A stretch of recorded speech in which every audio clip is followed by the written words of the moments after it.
Long lay the world in sin and error pining, till he appeared, and the soul felt its worth. That right there. Till he appeared and the soul felt its worth. Y'all, that is so powerful beyond words. When we align to that, when we understand what that really means. Listen, this was never, ever, and I'm stepping out here to say this, it was never, ever intended to be about a religious outbreak. It was never intended to be the Christians versus the Muslims versus the Buddhists versus versus Taoism and all of these other aspects of things and Sikhism, and it was never intended to be those things as a religion, as religions. But it was ultimately about us really truly coming to an understanding of our divine worth, of our oneness with the Creator, of our poetic nature as the poems of the Creator. It was never intended for it to turn into a lot of what we have turned it into, where when we hear the words Jesus, or we hear the word God, or we hear the word I don't know, any of the other words, and our minds automatically get turned off and go to a religious connotation. It was never intended to be any of that. Those were things that we needed as in our ego selves, in the natural brain survival parts of ourselves. But there's something of the soul understanding its worth, and when it really understands its worth, my God, what an alignment that we begin to actually really begin to have. If we're in any type of circles and all we hear is a message of religion, if all we hear is something that is speaking down to who we are instead of speaking up to who we are, if it's something that's speaking away from who we are and making us feel uncomfortable in our being instead of actually helping us to sustain and to stand strong in the depths of our being, then it's something that is not calling us to feeling our worth. It's something that's taking us away from it. So when we really get to this understanding and this alignment and this embodiment and this space of giving of ourselves, you weren't created just for you. And I know we live in a realm now where everybody love themselves. You know, I'm just loving me. I'm working on loving me.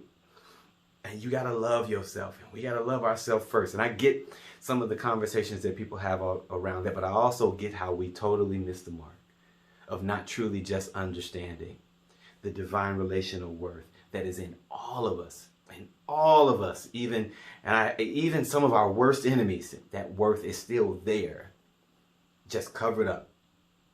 And there's no difference between those that are religious and is covered up and those that are non-religious and is covered up. Because neither one really ultimately matters.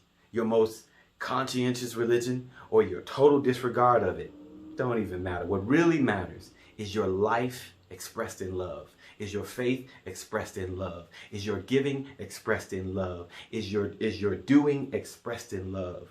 Even your receiving expressed in love. That's really all that really matters. And I was created for you and you created for me. And yeah, we've violated each other, we've done things, and we've missed the mark. But ultimately, folks, when he appeared, the soul felt its worth. And that appearance is not just Jesus the Christ. The song is about Jesus, but that appearance is not just Jesus the Christ. When you appear as your authentic self, you are a reminder to everybody in your life that their soul has worth. And I want to say to you, from me to you, that your soul has worth to me. And when I say Merry Christmas, I'm not using it as a religious phrase or even a holiday phrase. I'm not even using it as a commercialized, here comes Santa Claus type of phrase. But I'm saying Merry Christmas to you, and may joy be in the depths of your soul and in the depths of your heart, because you understand the worth. You understand your worth. I'm not talking about deserving. We do stuff where we don't deserve the best all the time. But I'm talking about our worth that is unchangeable, unshakable, that is in complete oneness with our Father. We don't need to get there. It's already there, in complete oneness with the Creator.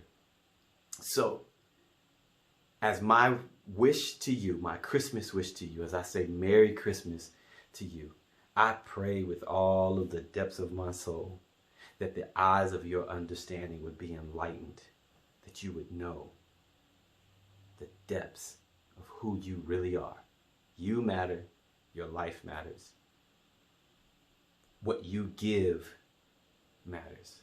You are here to give of yourself, to give of your life. And this message is to everybody. So somebody should be giving to you so you don't even have to worry about whether you're going to get something back or not. But I want to say, from the bottom of my heart, from the very center of my heart, from the top of my heart and every side therein, Merry Christmas to you. And I hope you hear that in a way that helps you to align to your divine worth, to an embodiment like no other, and to a space of giving of yourself like you've never done before. Merry Christmas and Happy New Year.